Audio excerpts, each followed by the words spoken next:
ngir am information yu wér te wóor abonneel Jéeri Jéeri TV bés cloche. asalaamaaleykum mbokki internet yi asalaamaaleykum yow mi safoo di seetaan Jéeri Jéeri TV saa su ne tey ci àjjuma bi ñu ngi leen di ziar di leen wax li ñu leen indi si njàngatu bés bi fii lay xewee saa su ne fii ci Jéeri Jéeri TV la télévision de la nouvelle génération dama ci ànd ak saa su ne mon ami mon frère El Hadj Mamadou Djigal li gën a fës ci li muy indi tey mooy wàllum santé li El Hadj jëlee foofu ca ministère de la santé et de l' action sociale bu ñu jógee foofu dañuy dem ci politique ba tey politique ñu ngi ci mbirum tuumaal bi ñu tuumaal ki nga xamante ne mooy Ousmane Sonko. bu ñu jógee ci politique dañuy dem ci économie bi économie am na problème bu am ci nga xam ci ñi nga xamante ne ñu ngi ci acteur culturel bi après économie damay dem directement culture. damay dem ba France en doomu sénégalais bi ñu fa fal directeur du musée national de l'histoire de l'immigration kooku mi ngi tudd Pape Ndiaye El Hadj Mamadou Djigal dinañu ko leeral bu ñu jógee culture dañuy dem divers ci biir divers am na ñaari xale yoo xamante ne dañoo jël seen bakken ma nga nekk ba tey France seen waajur bu góor moo jël seen bakken El Hadj dinañu leeral lépp ba tey ci biir divers dina leen indi litige foncier entre ASC Jaraaf ak ñi nga xamante ne ñooy amitié de ci biir sport dañuy tëjee ak finale U17 bi du tournoi de l'UEFOA El Hadj Mamadou Djigal asalaamaaleykum. maaleykum salaam Safia maa ngi lay ziar di la ndokkeel ci àjjuma ji di ziar suñu mbokku téléspectateurs yi nga xam ni saa su ne ñu ngi ànd ak lii di programme de votre télévision préférée Jéeri Jéeri TV la télévision de la nouvelle génération qui vous donne des informations à chaud yi nga xam ne yëpp bàyyeekoo na ci biir réew mi wala bitim réew si noonu ñu nuyu suñu mbokku téléspectateurs les sénégalais de la diaspora ils nous suivent alors ñoom ñëpp ñu ngi leen di nuyu di leen saluer au passage di leen remercier si seen fidélité mais également tous les internautes yi nga xam ni ñu ngi ñuy bàyyi xel di suivre li nga xam ni mooy programme mu télévision Jéeri Jéeri comme ni ko waxee Safia dañuy ñëw ci li nga xam ne rek mooy maanaam l'actu du jour ñu gën ko xam ci njàngatu bés bi bi ñu koy dooree nag mooy mbirum wér-gu-yaram nag dañ koy doore ak communiqué bi nga xam ni saa yu ñu xëyee dina wadd bàyyi ko ci ministère de la santé et de l'action sociale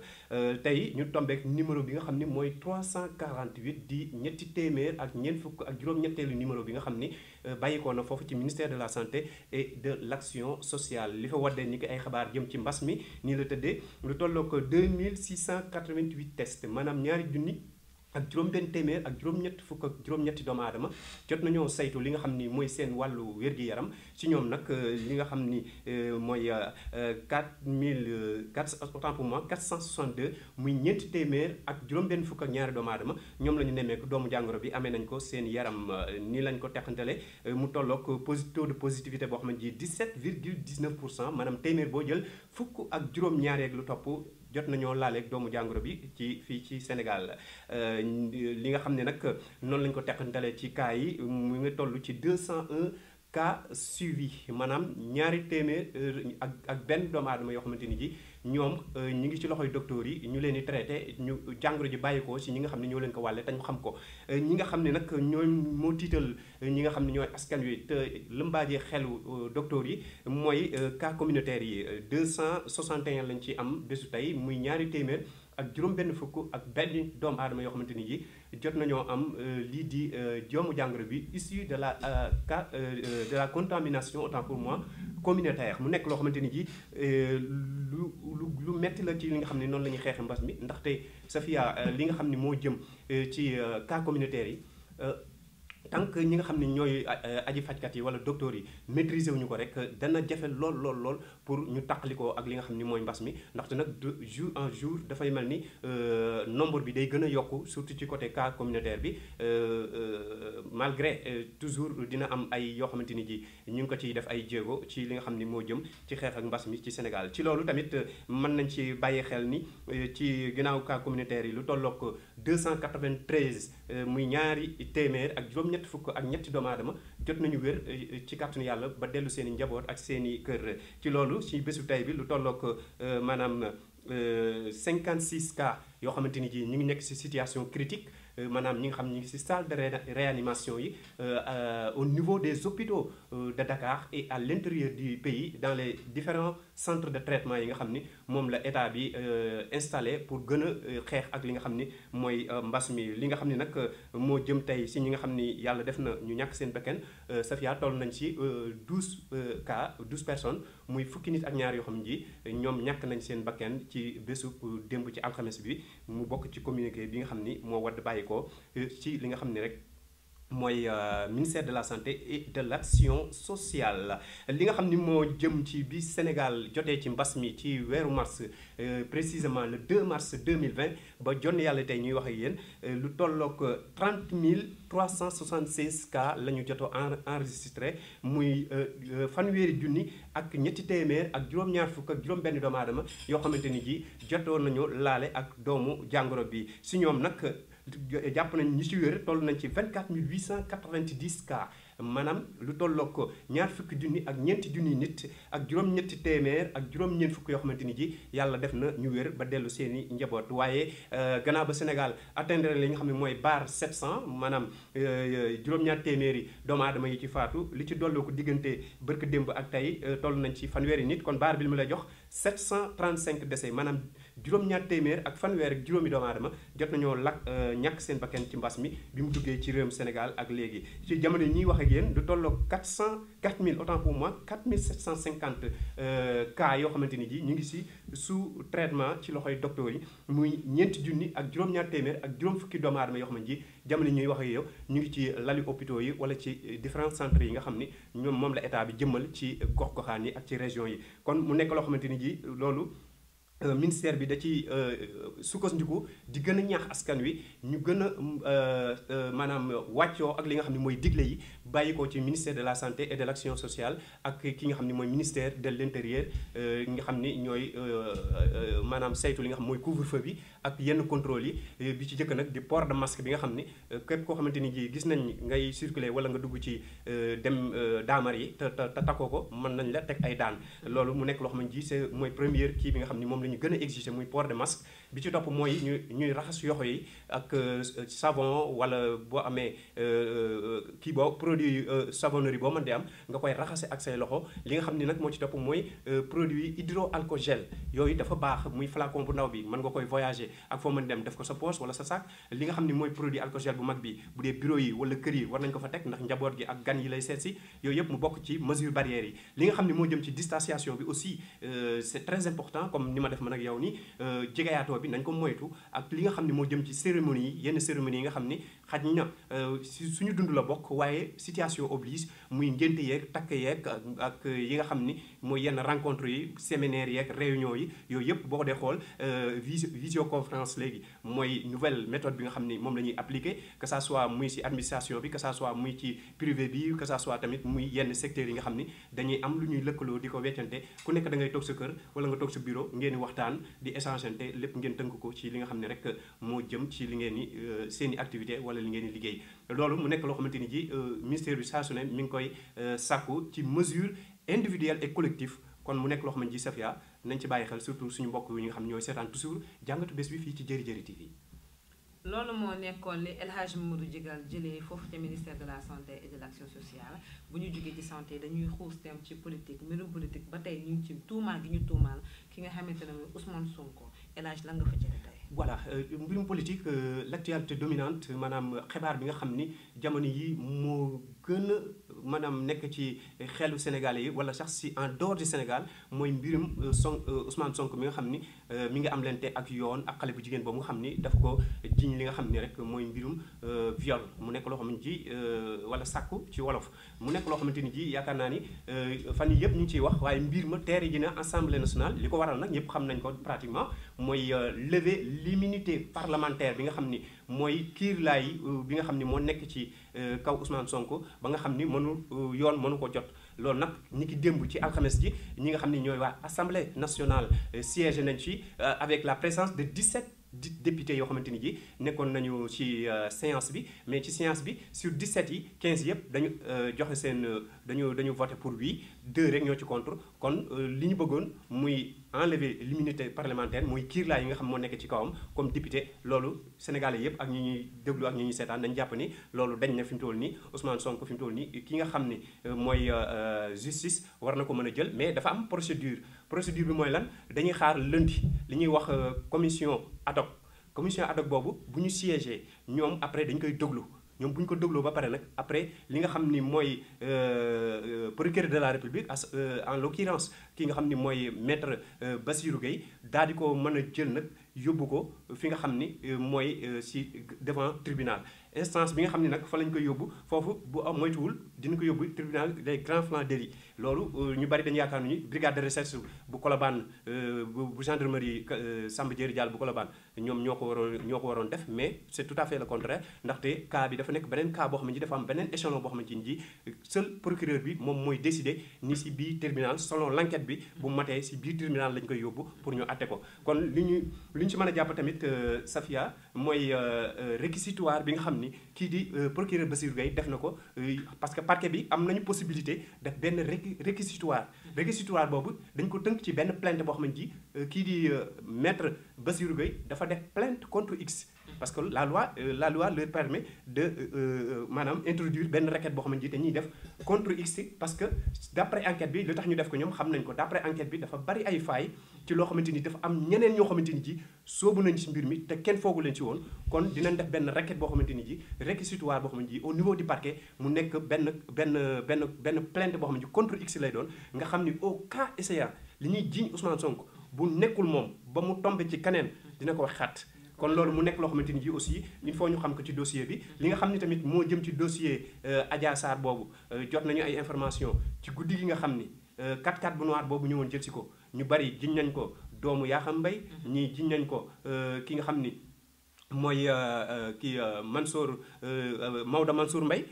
ci enquête bi ñu demee ba terminé kii jël si woon xale bu jigéen boobu Maodo Mansour Mbaye confirmé ni jarbaatam la kon déjà dossier bi mi ngi avancé voilà te ci leneen li ci bees ki nga xam ni mooy Adja Sarr bi muy génn ci Sweet Beauté ci guddi googu dafa wax kii di Ndeye Khady Ndiaye di patron ni ko maa ngi ñibbi dafa am benn scooter bu mooy xaar ci bunt bi moom laay kii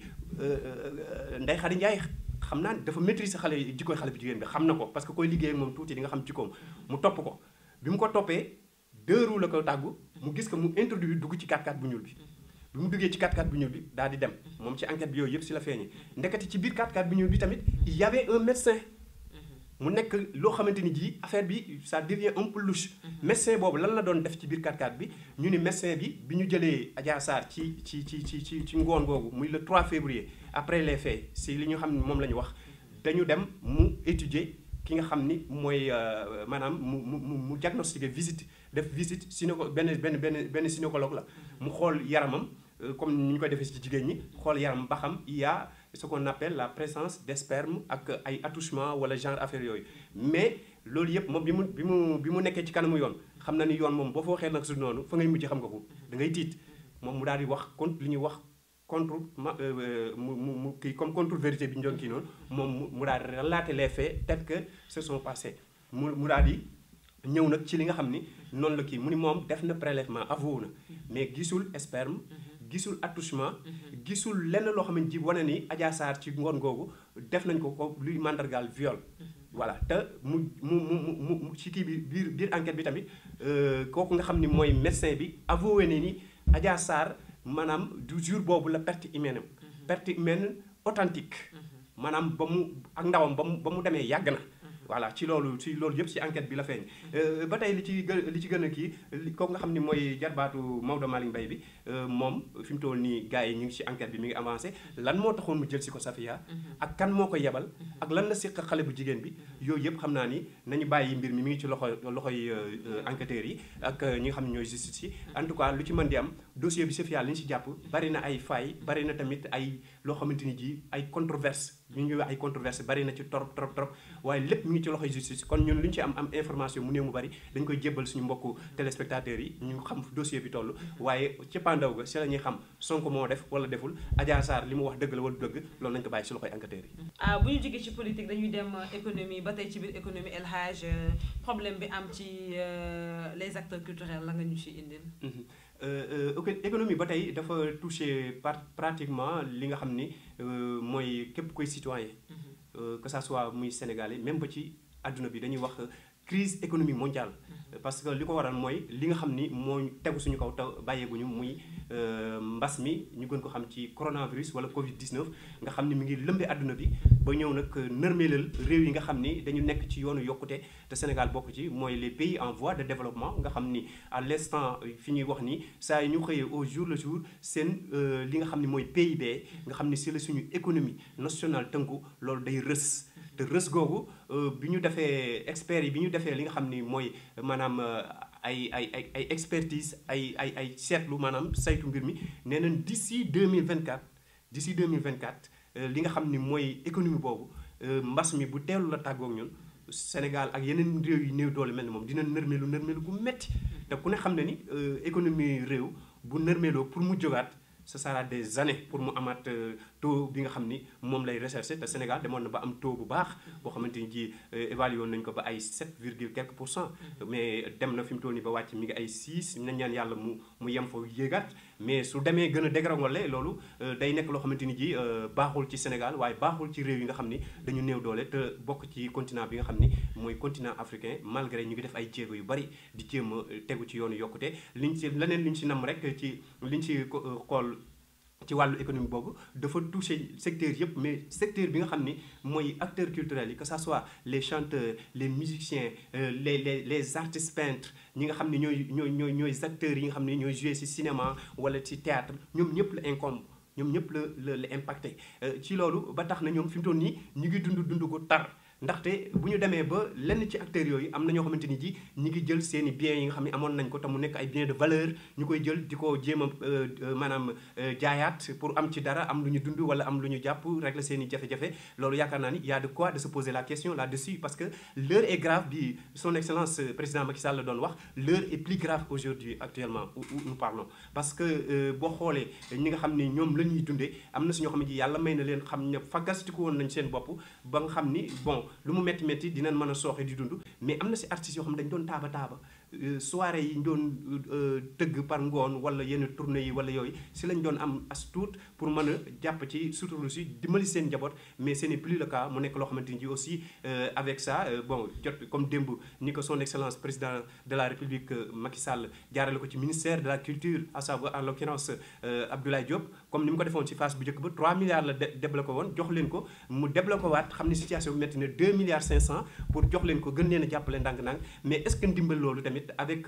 situation bi dana mën di woy di continuer parce que ñu si bari nee nañ sax day mel ni une goutte d'eau dans la mer parce que dañ ko waxta dee parce que li fi nekk ci artistes si Sénégal 2 milliards 500 jëriñu leen dara malgré geste bi baax na rafet na mais am na si ñoo xam ne sax dañuy loolu duñ ko jël parce que ñi koy séddoo am na si ñoom du ñu am sax 100 000 francs bu mat 100 000 francs am na borom kër yom yi 2 jours mu jeex seen dépense kër ak seen i problème kon loolu nekk na loo xam ne ji aussi mu nekkoon cas boo xam ne ji il faut ñu waxtaane ko aussi xool ni suñu mbokk ñi nga xam ne ñoo nekk si acteur culturel bi muy secteur bu mënti doon dafa métti goo xam ne ji ñoom bu ñu ko waxee bu ñu ko waxu surtout ak sac rek la ñuy dundee Safia. jërëjëf El Hadj bu ñu jógee ci économie dañuy dem ci culture dañuy dem ba foofu nga xamante ne mooy France fekk fa suñu doomu Sénégal Pape Ndiaye mi ñu nommé directeur musée national El Hadj lu ñu ci. voilà Pape Ndiaye boobu doomu Sénégal la boo xamante ni ji moom ma ngay dund foofu ca tugal ci réewum France xam-xamam nag nekk na koo xam ne ji xam-xamam dafa màcc ci li nga xam ne rek mooy histoire de l'immigration c'est un spécialiste de l'histoire de l'immigration à Paris alors mu def ci ay jéego yu am solo ci ni mu ko maîtriser ak ni nga xam ni noonu la ko mën a maanaam yegge ñi nga xam ni xañ na jamono yooyu suñu jamono maam yi boo fàttali ko la traite traite négrière. Alors mu nekk la ñu koy wax le commerce triangulaire quittant Europe en Afrique vers les États-Unis mu nekk loo xamante ni ji ñun ñëpp jàng nañ ko à l'école. alors loolu mu nekk loo xamante ni kon tey bu ñu demee ba ñu jël doomu Sénégal fal ko li nga xam ni mooy nouveau musée général bi nga xam ni mooy musée général bi nga xam ni moo nekk foofu musée national de l'histoire de l'immigration. alors kon yaakaar naa ni dañu delloo buum ca mbay ba ndaxte lu tax ku ne xam na ni suñu maam bi nga xam ni moo nekkoon Gorée te yàlla def mu jóge fii yàlla na ko yàlla xare àjjana leeral ay bàmmeelam muy ko nga xam ni mooy Limina Joseph Ndiaye ku ne xam na ni dafa maîtriser woon li ñuy wax l'histoire de la traite négrière. boo musaa dem île de Gorée que ça soit étranger wala nga nekk sénégalais tout court wala africain te xamoo nu mu demee buy expliquer avec élégance bi nga xam ni moom la ko doon kiyee tu te sens que sax mbir mi day mel ni yow c'est un film bu ñu la tegal nga koy seetaan. kon mu nekk loo xamante ni ji yaakaar naa ni suñu demee ba fal ko doomu Sénégal te suñu maam yi nit ñu ñuul ñi ñoom lañ doon jël ci jamono yooyu ci ak njaam di leen jaay comme ay petit cacahuètes. loolu nekk na loo xam ne kon suñu demee tey ba jël nit ku ñuul muy doomu Sénégal ñu delloo ko te histoire de la traite négrière kenn mënu ko wax te waxoo l'île de Gorée kon dañoo delloo buum sa mbay ba kon ñu koy ñaanal rek fal googu mu jikko te mu gën a exceller liggéey ci li nga xam ni mooy gën a édifier ñi nga xam ni xamuñu lan la histoire li nga xam ni mooy musée national de la civilisation nationale de l'immigration ñu gën a xam lan moo ci tënku ak lan moo ci nekk te ñu ci bari daanaka léeri na leen biir Safia. jërëjëf El Hadj bu ñu jógee ci culture dañuy dem divers ci biir divers dañuy toogaat fi nga xamante ne mooy France gis neen ñaari xale yi nga xamante ne ñoo faat seen bakkan te seen waajur bu góor moo ko def. loolu mu nekk loo xamante ni Safia dafa nekk loo xam dañ koy déplorer parce que nekkul lu bees ci li nga xam ne rek mooy ci ci ñu xam ñooy doomu Sénégal yi nekk ci diaspora bi souvent lu mel noonu amoon na États-Unis il y a quelques années koo xamante ni ji mooy loolu am na problème ak jabar ji nga jël say doom entre leen tiim ray leen loolu je me pose la question est-ce que ça va si ñi nga xam ni ñoo koy def parce que nit ku lucide nit ku normal ku dul sa mbokk sax pour nga rey ko problème la waxuma laa nag yow nga dem ba tollu benn niveau doom ji nga xam ni yaa ko jur sa deret nga tiim ko rey ko loolu yaakaar naa ni il faut que ñu xoolaat ci ñi nga xam ni des fois dañuy am il y a des gens yoo xam ne dañuy dépressifs ils sont déprimés alors di nga gis nit sax ngeen bokkul liggéey nii day déprimé léegi ñun bon surtout ñu les africains loolu dañ koy banaliser léegi kon ñu xool la yóbbu leen si benn psychiatre wala si benn sociologue ñu xool la xam kii état d'esprit bi ni muy réagir lan moo waral loolu dépression boobu muy wane lan moo ko waral lan moo ko wund duñ ko def dañ fay nekk naan nañ ko yóbbu ci maaman yi wala ñu koy seetaan ba mu xëy def njombe boo xamante ni ji c'est trop tard mais bu dee tubaab yi si les pays développés une fois ñu xool nga am yenn comportement yoo xamante ni c'est inhabituel tout à coup dañuy oo benn psychiatre wala bu ñu yóbbule ci yenn centre de traitement yi nga xam ne ñooy saytu wàllu xelu doomu aadama ak état am ñu xool ba xam kii ni muy def nii lan moo ko waral loolu mooy indi nit di xaru fait suicidaire yi ngay gis yëpp loolu moo koy indi parce que nit dafa am benn ascendance boo xam ne bu fa tolloo bàyyi ma sax moo koy tane yàlla nañu yàlla musal ci loolu. ci biir différent li ñuy waxtaanee waat mooy litige foncier entre ASC Jaraaf ak ñi nga xamante ne ñooy Amitié 2. voilà litige foncier boobu kii nu mu tudd Safia dafa nekk loo xamante ni ji peut-être dañ koy indiwaat mais du lu bees. litige foncier boobu dafa yàgg dossier boobu dafa yàgg ñu ciy kii parce que xam nga Kër Jaraaf ku ne xam na ko mi ngi Point E. xam nga mooy diggante Point E ak si 2 voies yi ñuy wax 2 voies allée Seydou Nourou Tall. alors ci sorewula tuuti ak Kër Abdoulaye Wade. ku ne xam na ni Kër Jaraaf loolu c'est authentique. mais bu ñu demee ba si benn partie wala kii yooyu bon waa Amitié ku ne xam na ni Amitié c'était une société de construction des villas comme HNS HLM comme SICAP voilà ak yeneen ñi nga xam ne ñoo juddu récemment loolu mu nekk loo xam ne ñoom suñu demee ba nga xam ni am na benn litige seen diggante ci benn ay partie terrain ci loo xam ni mu ngi jëm ñoom ñaar seen diggante dafa nekk loo xamante ni ji justice bi dafa war a trancher joxe dëgg gi fan la nekk parce que dossier bi boo xoolee man je me rappelle am na ay temps day jóg bu jógee ba ñëpp wax si mu calmaat ñun yaakaar ne affaire bi jeex na ndekete dossier bi dañ ko classé xam nga am na tribunal am na dossier yoo xam ne ji en droit su fekkee ne yow da nga kii mooy ce qu'on appelle les dossiers classés am na dossier bu ñu ko classé à un temps déterminé boo ñëwaatee da ngay reprendre procès bi loolu mooy waral lu mel nii sax poursuite bi muy am ay ni ñu koy waxati ay tëkkatémbe ay tolof-tolof loolu dañuy bàyyi yoon peut-être xañ na moom moo ko maîtriser mais ñun info yi ñu am mooy diggante bi ba léegi leeragul. diggante bi ba tey leeragul bu ñu jógee ci divers dañuy dem fi nga xamante ne mooy sport ci biir sport li gën a fës mooy finale U17 yi tournoi UFOA. tournoi UFOA ñu koy amal fii ci réewum Sénégal précisément à Thiès ci stade Lat Dior demi-finale yi ñu ko doon amal démb diggante Sénégal ak équipe bi nga xam ni mooy Guinée-Bissau. Sénégal da ko bàccaat yu métti. Sénégal moom wane ni mooy favori ci tournoi bi parce que ni mu ko defoon Mauritanie en quart de finale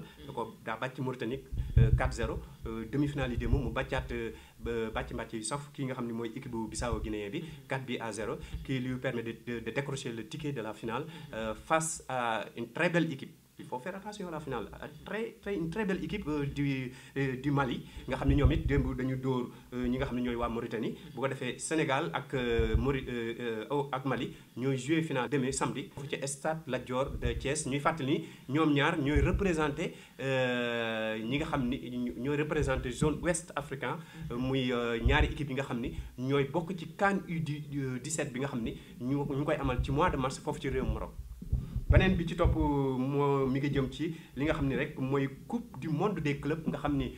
une très belle équipe du Bayern Munich les Allemands ont battu l'équipe bi nga xam ni mooy Palmeiras bu Brésil par autant pour moi ñoo dóor ci les Tigres de Mexique par 1-0 mu nekk victoire boo xamante ni maanaam club yi nga xam ni ñoo jël ci continent par exemple tey nii bu ñu woon Jaraaf moo nekk champion d'Afrique de club des ligues moom mooy représenté par exemple Afrique ci coupe du monde des clubs boobu coupe du monde des clubs boobu nag mi ngi dajale woon ñi nga xam ni continent yëpp ñoo décroché li nga xam ne mooy titre Liga bi léegi nag ki nga xam ni mooy équipe bu Bayern bi moo dóor les Tigres de Mexique sur 1-0 li nga xam ni mooy troisième place tamit malgré Afrique def na fa exploit parce que équipe bu Al Ahly bi di Égypte moo dóor les Palmeiras de Brésil par ñoom it moo jël troisième place bi dóor leen 2-0 mu nekk loo xamante ni tamit c'est l'honneur pour l'Afrique et tous les férus du ballon rond comme ni ñu koy waxee kon loolu moo nekkoon li nga xam ne rek mooy face sport bi nga xam ni dina am yaakaar di ñaanal suñu lioso yi ñu gagné li nga xam ne mooy tournoi UFOA bi. jërëjëf El Hadj Mamadou Djigal loolu moo nekk li ñu leen indiloon ci njàngatu bés bi ci àjjuma bi.